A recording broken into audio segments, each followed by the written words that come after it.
이달령의 아침은 언제나 조용했다. 창문을 스치는 바람소리, 전기포트가 물을 데울 때 나는 작은 울림, 그리고 식탁 위에 놓인 오래된 찻잔. 이른을 넘긴 지금 그녀의 하루는 단순했지만 그 속엔 오랜 세월을 견뎌낸 사람만이 갖는 묵직한 고요가 깃들어 있었다. 과일 가게에서 평생을 일하며 남편 없이 두 남매를 키워낸 세월이 고스란히 주름진 손등에 새겨져 있었다. 그날도 달령은 뜨거운 차를 한 모금 마시며 창밖을 바라보았다. 해가 비스듬히 뜨며 골목을 금빛으로 물들이고 있었지만 그 따뜻한 풍경과는 달리 가슴속엔 알 수 없는 서늘함이 자리 잡아 있었다. 장남 민우에게서 연락이 온 건 새벽이었다. 엄마, 잠깐만 시간 좀 내줄 수 있어요? 중요한 얘기가 있어요. 문장은 정중했지만 달령은 그 말 뒤에 숨은 무게를 이미 알고 있었다. 그 아이가 중요한 이야기라고 말할 때마다 결국 돌아오는 건 돈 문제였으니까. 앉아있던 의자 등받이에 몸을 기대며 길게 숨을 내쉬었다. 자신도 모르는 사이에 심장이 조금씩 조여들고 있었다. 민우는 출근 준비를 끝낸 사람처럼 깔끔한 셔츠 차림으로 집에 찾아왔다. 하지만 얼굴은 수척했고 눈빛엔 불안이 뒤섞여 있었다. 마주 앉은 민우는 한참 동안 말을 고르다 결국 입을 열었다. 엄마, 나 이번엔 정말 마지막이야. 작은 병원을 인수할 기회가 있는데 투자금이 좀 모자라. 또다시 시작되는 이야기였다. 달령은 차가운 음료를 마신 듯 속이 싸늘해졌다. 민우야, 엄마가 도울 수 있는 건 이제 없어. 지난번에도 그 전에도 엄마 가진 건 다 너희 키우느라 썼잖니. 민우는 실망을 애써 감추려는 듯 고개를 끄덕였지만 금세 표정이 굳었다. 그래요, 알겠어요. 그럼 됐어요. 바빠서 가봐야겠네요. 문이 닫히는 소리가 너무 크게 느껴져 달령은 잠시 그 자리에 멍하니 앉아 있었다. 민우의 발걸음엔 원망이 섞인 냉기가 묻어 있었고 그것이 마음을 깊숙이 찔렀다. 그녀는 조용히 방 안을 둘러보았다. 오랜 세월 식구들로 북적이던 거실은 이제 적막뿐이었다. 딸 민정도 요즘은 통 연락이 없었다. 서로 바쁘다는 말로 대화를 끝내는 일이 잦아졌고 어쩌다 연락이 와도 짧고 형식적이었다. 달령은 허리를 펴며 중얼거렸다. 내가 뭘 잘못 살았을까? 왜 이렇게까지 멀어진 걸까? 하지만 곧 고개를 저었다. 아니다. 이제는 나를 생각해야 할 때야. 그 순간 달령의 눈끝에 작은 팸플릿 하나가 들어왔다. 며칠 전 들렀던 실버타운 설명회에서 받은 안내지였다. 그녀는 천천히 그 종이를 집어들었다. 조용한 거주 환경, 노인 전용 의료 지원, 다양한 문화 프로그램. 한 장 한 장 넘길 때마다 묘한 안도감이 스며들었다. 그동안 자식들에게 기대지 않으려 애써왔지만 이제는 더 분명히 홀로 설 필요가 있다는 생각이 들었다. 그리고 그 선택의 첫걸음으로 그날 밤 달령은 깊은 고민 끝에 작은 결심을 세우기 시작했다. 자식의 삶이 아닌 자신의 삶을 위해. 이달령은 민우가 떠난 뒤 한동안 식탁 앞에서 움직이지 못했다. 아들의 발걸음에 남아있던 차가운 기운이 방 안 구석구석에 스며드는 듯 했다. 오래전 민우가 의대에 붙었다며 눈물 흘리던 날의 얼굴이 떠올랐다. 그 선한 눈빛의 아이가 언제 이렇게 멀어진 걸까? 달령은 깊은 한숨을 내쉬며 탁자 위 팸플릿을 접어두었다. 그날 오후 딸 민정에게서 전화가 왔다. 엄마, 형 또 갔었어요? 목소리에는 묘한 날카로움이 섞여 있었다. 응. 또 돈 얘기였어. 민정은 한참 침묵하다 툭 던지듯 말했다. 엄마도 단호해야 해요. 형은 엄마가 조금이라도 마음 약해지면 계속 같은 얘기할 사람이에요. 이번엔 끊으세요. 달령은 말없이 수화기만 바라보았다. 딸의 말이 틀린 건 아니었다. 하지만 민우와 달리 민정은 언제나 이 일에 거리를 두고 있었다. 가족의 문제지만 그 문제의 중심엔 절대 들어오지 않으려는 듯한 태도. 민정아, 너는 괜찮니? 그녀가 조심스럽게 묻자 민정은 잠시 머뭇거리다 말했다. 괜찮죠. 저야 제 생활도 있고 뭐 바쁘니까. 엄마도 너무 신경 쓰지 말고요. 나중에 다시 연락드릴게요. 뚝. 짧고 가벼운 인사 뒤 전화는 금세 끊겨버렸다.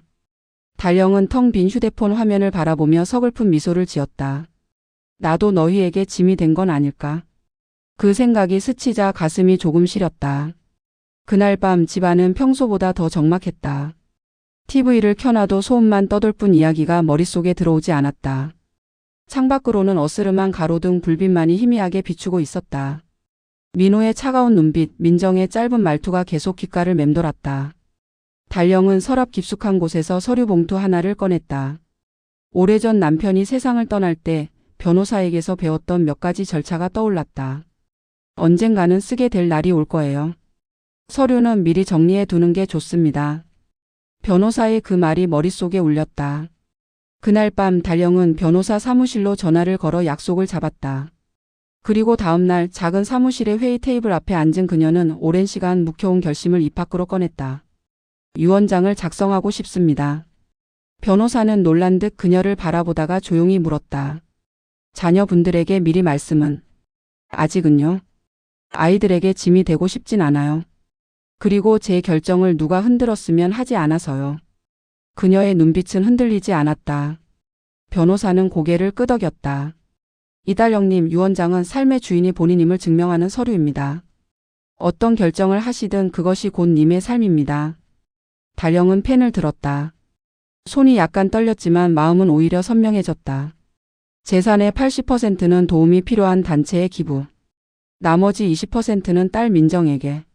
그리고 변호사가 조용히 묻자 그녀는 고개를 끄덕였다. 예. 비공개 조항도 넣어주세요. 불가피하게 제 의지에 반하는 상황이 발생할 경우 상속권은 전부 무효화되는 걸로. 서류가 한 장 또 한 장 완성되어 갔다. 서명하는 순간 달령의 심장 한쪽이 꾹 눌리는 듯 아렸지만 동시에 묘한 해방감이 스쳤다. 평생 가족을 위해 달려온 세월이었지만 이제는 자신을 위해 남은 날을 정리하는 느낌이었다. 사무실을 나서며 달령은 문득 고개를 들어 하늘을 보았다. 회색빛 구름이 가리고 있던 햇살이 살짝 얼굴을 드러내는 순간이었다. 오늘은 이상하게 조금 가벼운 걸까?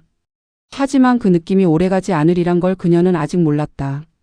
유언장이 작성되었다는 사실이 이제 그녀의 인생을 또 다른 소용돌이 속으로 끌고 들어가고 있다는 것도. 며칠 뒤 이달령은 정기검진을 위해 동네 병원을 찾았다. 오래전부터 다니던 병원이었지만 주치의가 바뀐 뒤엔 어디선가 낯설고 차가운 느낌이 들었다. 접수대에서 주민번호를 말하자 간호사가 화면을 보며 미묘하게 표정을 굳히더니 어색한 미소를 지어 보였다. 잠시만요, 이달령님. 기록이 조금 정리가 안 되어 있어서요.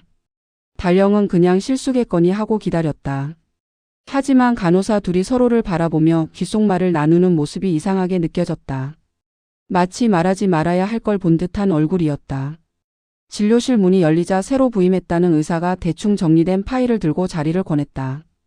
이달령님, 예전 치료 기록이 좀 복잡하게 남아 있어서요. 몇 가지 확인할 게 있습니다. 예전 치료? 달령은 당황스러운 듯 고개를 들었다. 저는 큰 병치레 한 적 없는데요. 의사는 잠시 주저하더니 모니터를 돌려 달령에게 보여주었다. 거기에 몇 년 전 중증 빈혈, 간 수치 이상, 약물 복용 권고 같은 기록이 빼곡히 남아 있었다. 달령은 얼떨떨해진 손끝으로 화면을 더듬었다. 저런 적 없어요. 이런 진단 받은 적도 없고 약도 먹은 적 없어요. 의사는 난처한 듯 눈을 피하며 말했다. 글쎄요, 기록상으론 이렇게 되어 있습니다. 서명도 남아 있고요. 달령의 눈동자가 흔들렸다. 서명? 파일을 들여다보니 분명 자신의 이름이 적혀 있었다. 하지만 문서의 필체는 그녀의 것이 아니었다. 필체는 비슷했지만 그녀가 평생 쓰던 둥근 글자와는 달랐다. 의사가 조심스럽게 말을 꺼냈다. 혹시 보호자분이나 가족이 대신 서명한 건 아닐까요? 순간 달령의 심장이 쿵 하고 내려앉았다. 가족? 왜? 누구? 왜 이런 문서를 대신? 말문이 막혀버린 그녀는 대답조차 하지 못한 채 병원을 나와버렸다. 차가운 바람이 뺨을 스쳤지만 그보다 더 서늘한 것이 가슴속에서 뻗어나왔다.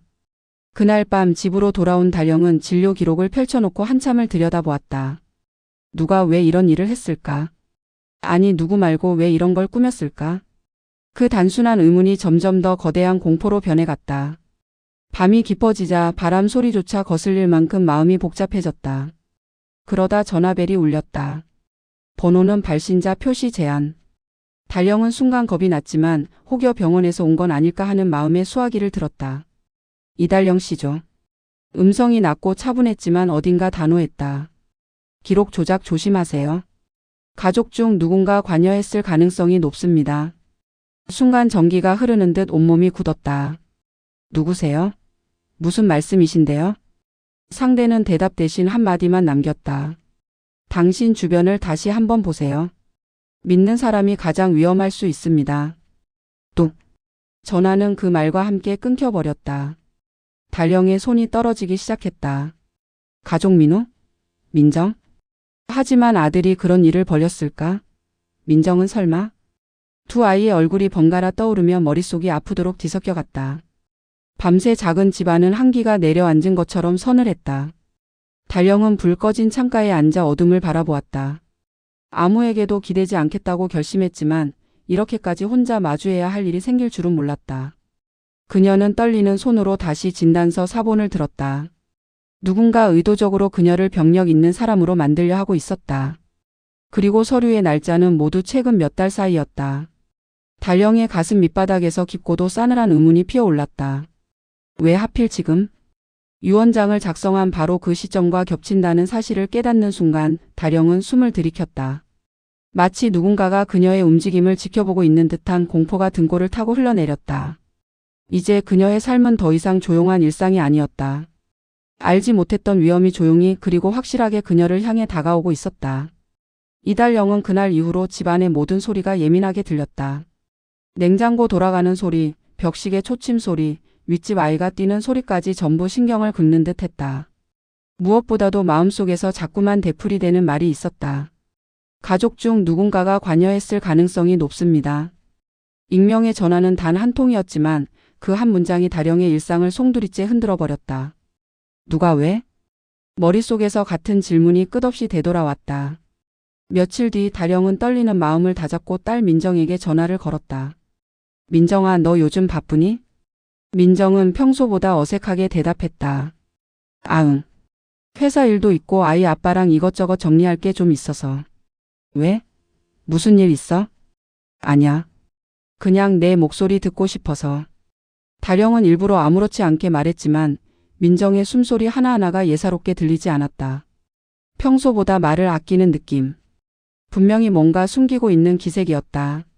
전화를 끊은 뒤에도 불안은 커져만 갔다. 민정은 원래 솔직한 아이였다. 기쁜 일이든 힘든 일이든 숨기지 못하고 바로 털어놓는 성격이었는데 요즘 들어 말투가 자꾸만 다치고 있었다. 민우와의 관계도 문득 떠올랐다. 둘은 어릴 적부터 서로에게 기댄 사이였다. 그런데 최근엔 둘 다 이상하리만큼 어머니에게 거리를 두고 있었다. 다음 날 오후 달령은 시장에서 장을 보고 돌아오던 길에 골목 입구에서 익숙한 차를 발견했다. 민우의 차였다. 차 안에는 민우가 타고 있었지만 그녀를 보자 황급히 고개를 돌렸다. 순간 눈이 마주쳤지만 민우는 운전대를 잡은 손을 움찔떨며 창문을 올렸다. 그리고 아무 말 없이 차를 돌려 골목 밖으로 빠져나갔다. 달령은 한동안 그 자리에 서 있었다. 왜 어딜 가는 길이었을까? 이미 멀어진 차의 뒤태를 바라보는 동안 불안이 점점 더 짙어졌다. 그날 밤 달령은 잠을 이루지 못하고 뒤척였다. 믿는 사람이 가장 위험할 수 있다. 그 말이 귓가에서 자꾸 웅웅거렸다. 그러다 화장실에 물을 뜨러 나온 순간이었다. 거실 불을 켜지 않았는데 들창문에 사람 그림자가 지나가는 듯한 느낌이 들었다. 달령은 심장이 덜컥 내려앉아 숨을 죽였다. 혹시 누가 온 걸까? 조심스럽게 커튼을 살짝 들춰보았다. 사람은 없었다. 그러나 옥상 문이 살짝 열린 것이 눈에 들어왔다. 평소엔 닫혀있던 문이었다. 그녀는 한참이나 그 자리에 서 있었다. 혹시 내가 너무 과민한 걸까? 그러나 문틈 사이로 들어오는 찬바람은 현실이었다. 누군가 다녀갔다는 확신이 점점 들었다. 며칠이 지나고 달령은 병원에 다시 한번 방문해 기록을 확인했다. 하지만 접수대에서 이번에도 묘한 기류가 흘렀다. 아, 이달령님. 지난번 그 기록 말씀이시죠? 담당 의사님이 급하게 외근을 나가셔서요. 확인이 조금 더 걸릴 것 같습니다. 그녀는 그 말이 사실인지 알 수 없었다. 오래 다닌 병원이었지만 사람들의 표정이 하나같이 굳어 있었다. 마치 무언가를 알고 있으면서도 말하지 못하는 얼굴이었다. 집으로 돌아온 뒤 달령은 더 이상 혼자 의심만 하고 있을 수 없다고 판단했다. 그날 밤 딸 민정에게서 온 카톡 메시지가 잠금 화면에 지나갔다. 엄마, 시간 되면 병원 한번 같이 가요. 요즘 건강검진도 제대로 못 받으셨잖아요. 그 메시지를 보는 순간 섬뜩한 기시감이 밀려왔다. 왜 하필 지금? 왜 병원을 같이 가자고 할까? 혹시 진단서를 받던 걸까? 가슴이 빠르게 요동쳤다. 그리고 바로 그 다음 날이었다. 달령은 예상치 못한 장면을 목격하게 된다. 우연히 볼일을 보러 나갔다 돌아오는 길, 민정이 병원 뒷문에서 나오는 모습이 눈에 들어왔다. 딸은 주변을 살피며 조심스럽게 무언가를 가방에 넣었다. 무언가를 숨기는 듯한 뒷모습. 달령은 얼어붙었다. 가방의 안쪽에서 잠깐 보인 건 병원 마크가 찍힌 봉투였다. 딸은 왜 병원 기록을 가지고 있었을까? 왜 몰래 그걸 챙겼을까? 한동안 멍하니 서 있던 달령의 마음속에서 의심이 서서히 확신으로 굳어갔다. 혹시 내 진단서와 서류 조작에 민정이 관여한 건 아닐까? 빛이 사라진 골목 끝에서 민정의 모습이 점점 멀어져 갔다. 달령은 그 자리에 홀로 서 있었다. 늘 자신에게 가장 의지하던 아이였다. 하지만 지금 그 아이는 달령이 전혀 모르는 얼굴로 바뀌어 있었다. 달령은 입술을 꽉 깨물었다. 그리고 아주 천천히 마음속에서 한 생각이 떠올랐다. 믿었던 사람일수록 더 깊게 배신할 수도 있구나. 그날 이후 이달령의 마음속엔 의심이 뿌리처럼 깊게 박혀버렸다. 딸 민정의 행동은 너무 이상했고 민호에 불쑥 나타났다가 사라지는 모습 역시 석연치 않았다. 달령은 더 이상 감으로만 의심을 이어갈 수 없다고 생각했다. 직접 확인해야 했다. 누가 왜 자신의 병력 기록을 조작했는지, 그 중심에 누가 있는지. 그녀는 새벽녘 집을 나섰다. 민정의 출근 시간을 알고 있었기에 멀찍이서 뒤를 따르며 행선지를 지켜보았다. 민정은 회사로 향하는 줄 알았는데 예상과 달리 병원 근처에서 택시를 타고 다른 방향으로 움직였다. 달령은 택시를 하나 더 잡아 망설임 없이 따라붙었다. 잠시 후 택시는 도심 외곽의 오래된 건물 앞에서 멈췄다. 유리창에는 L&S 보험상담센터라는 퇴색된 간판이 걸려 있었다. 민정은 주변을 두리번거리며 건물로 들어갔다. 달령은 가슴이 거칠게 뛰는 걸 느꼈다. 보험. 왜 보험회사에? 혹시. 그녀는 손에 땀이 배는 걸 느끼면서도 몸을 낮춰 건물 뒤편으로 이동했다. 창문 틈 사이로 작은 상담실이 보였고 그 안에는 딸 민정이 낯선 남자와 마주 앉아 있었다. 남자는 두툼한 봉투를 책상 위에 올려놓으며 말했다. 여기 문서들은 말씀하신 대로 정리해놨습니다. 날짜랑 사인도 최신 순으로 맞춰놨고요. 민정이 작게 고개를 끄덕였다. 이러다 들키면 큰일 나는 거 알죠? 달령은 심장이 내려앉는 걸 느꼈다. 문서? 사인? 날짜를 맞춘다고? 그녀는 무릎이 풀리는 걸 가까스로 붙잡으며 창가에 더 가까이 다가갔다. 남자가 펼친 서류들의 모서리가 살짝 드러났다. 거기엔 의료기록, 보험계약서 그리고 무언가의 수익자 명단이 겹겹이 놓여 있었다. 남자가 낮은 목소리로 말했다. 수익자는 그대로 장남분으로 설정해놨습니다. 요청하신 대로요. 그 말이 끝나자 달령은 숨을 삼켰다. 수익자. 장남. 민우? 민정의 입술도 잠시 굳어졌다. 알겠어요. 그쪽에서 정리해준 대로 진행하세요. 달령은 창문 아래에 몸을 웅크린 채 귀까지 달아오르는 걸 느꼈다. 이건 단순한 기록 누락도 실수도 아니었다. 의도적인 조작이었다.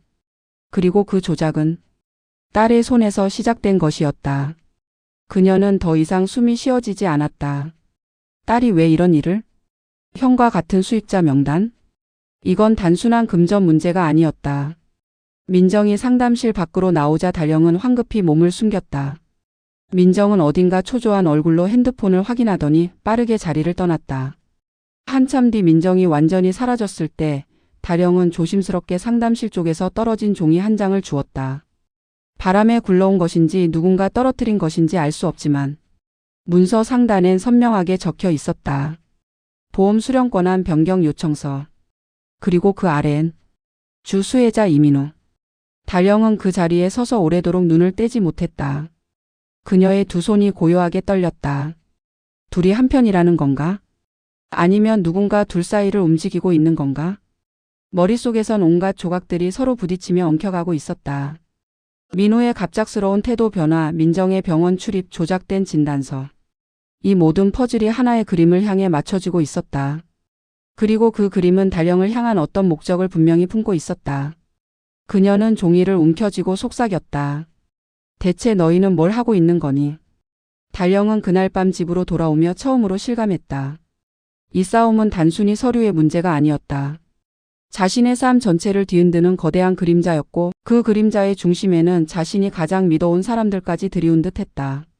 달령은 느리게 숨을 들이켰다. 그리고 결심했다. 이대로 당할 순 없다고. 진실을 찾기 위해서라면 이제 자신도 더 이상 물러서지 않겠다고. 이달령은 잠을 이룰 수 없었다.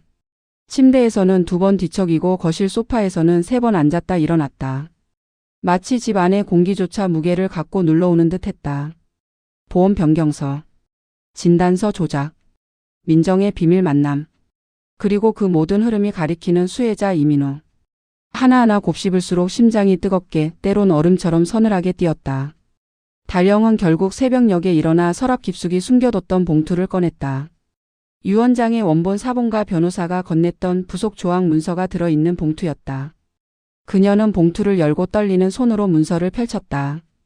비공개 조항 피상속인의 의지와 반하는 조작 강요 위협이 발생할 시 상속권자는 조건 없이 박탈되며 자녀 재산은 전액 기부된다. 문구를 읽자 가슴속에서 오래 눌러놓았던 감정이 서서히 달아올랐다. 그때 변호사의 목소리가 귓가에서 되살아났다. 이 조항은 매우 강력합니다. 단 발효를 위해서는 피상속인인 이달령님 스스로 확인하셔야 합니다. 직접 보고 듣고 대면해야만 한다는 뜻입니다. 그 말이 떠오르는 순간 달령은 느린 숨을 들이켰다. 도망갈 수 없다는 뜻이었다. 확인해야 했다. 누가 자신을 노리고 있는지, 누가 뒤에서 조종하고 있는지. 그녀는 조용히 중얼거렸다. 그래. 이제는 내가 직접 확실히 해야지. 이틀 뒤 달령은 변호사 사무실을 찾았다. 회의실 창밖으로 기계음 가득한 도심 소음이 퍼지고 있었지만 그녀의 마음속은 그보다 더 시끄러웠다. 변호사는 달령의 눈빛을 보더니 깊게 고개를 끄덕였다. 준비되셨군요. 달령은 조용히 대답했다. 어쩔 수 없네요. 이제 이 문제에서 도망칠 수는 없으니까요. 변호사는 봉투 하나를 건넸다. 여기에는 지금까지 확인된 내용과 앞으로 확인 절차를 진행하면서 보셔야 할 체크리스트가 있습니다. 달령은 묵직한 봉투를 두 손으로 받았다. 그 속엔 그녀의 삶 전체를 좌우할 진실들이 숨어 있다는 생각에 손끝이 축축해졌다. 변호사는 마지막으로 조용히 조언을 건넸다. 이 조항이 발효되면 누구도 이달령님의 결정을 막을 수 없습니다. 하지만 가족이 받을 충격도 상당할 겁니다. 달령은 조금도 흔들리지 않았다. 충격이든 뭐든 그건 그 아이들 몫이에요. 나는 나를 지켜야 하니까요. 그녀의 목소리는 작았지만 단단했다. 평생 자식을 지키기 위해 싸워온 달령이었지만 이제는 처음으로 나를 위해 싸우기 시작한 순간이었다. 사무실을 나서는 순간 그녀는 이미 마음의 전쟁터로 향하고 있었다. 누가 적인지도 아직 확신할 수 없는 상태였지만 더 이상 물러설 곳은 없었다. 그리고 그날 밤 민우에게서 연락이 왔다. 엄마 잠깐 볼 수 있어요? 목소리는 이상하리만큼 조심스러운 동시에 어딘가 두려움이 섞여 있었다. 달령은 그 목소리가 낯설었다. 민우야, 무슨 일이니? 그 할 말이 있어요. 중요한 건데. 한동안 쉬어가듯 침묵이 흐른 뒤 민우의 목소리가 낮고 떨리게 이어졌다. 엄마 혹시 건강 괜찮아요? 그 질문은 달령의 가슴을 단번에 얼려버렸다. 민우가 알고 있는 걸까? 진단서? 기록 조작을? 아니면 보험? 그녀는 조심스럽게 대답했다. 문제 없다. 신경 쓸 거 없다. 왜 그러니? 민우는 더 말하지 않고 어렵게 말했다. 그냥 엄마 보면 얘기할게요. 집으로 갈게요. 전화가 끊기고 달령은 식탁 가장자리를 붙잡았다. 손끝이 하얗게 질렸다. 이제 시간이 얼마 남지 않았다. 민정도 민우도 무언가를 알고 있는 얼굴이었다. 그리고 그 무언가의 끝은 분명 달령을 향해 있었다. 그녀는 천천히 봉투를 다시 꺼내 손으로 다독이며 말했다. 이제 숨기지 않겠다. 누가 내 삶을 흔들었는지 끝까지 확인하겠다. 달령은 작은 거울 앞에 섰다. 지쳐 보이는 눈동자 속에서 오래 묵힌 두려움과 함께 묘하게 단단해진 결심이 동시에 비쳤다. 그리고 그 결심은 조용히 말하고 있었다. 준비는 끝났다. 집안의 공기가 전보다 더 무거워 보였다. 이달령은 식탁 위에 2개의 머그컵을 놓고 뜨거운 물을 채워 넣었다. 손끝은 차분해 보였지만 심장은 쉼없이 두근거렸다. 오늘 모든 것을 확인하게 될 것이다. 누가 그녀의 삶을 뒤흔들었고 누가 진실을 숨겼는지. 문이 울렸다. 띵. 달령은 천천히 현관으로 걸어갔다. 문을 열자 장남 민우가 어딘가 지친 얼굴로 서 있었다. 눈밑이 깊게 꺼져 있었고 손은 포켓 안에서 미세하게 떨리고 있었다. 엄마, 안에 들어가도 돼요? 민우의 목소리는 평소보다 한 톤 낮았다. 달령은 천천히 고개를 끄덕였다. 들어오거라. 민우가 들어온 지 얼마 되지 않아 두 번째 초인종 소리가 이어졌다. 이번엔 딸 민정이었다. 엄마, 나 왔어. 눈빛이 흔들리고 손에는 작은 서류 가방이 들려 있었다. 달령은 조용히 말했다. 그래. 너도 와 있구나. 둘 다 앉아라. 오늘 할 얘기가 있다. 식탁에는 새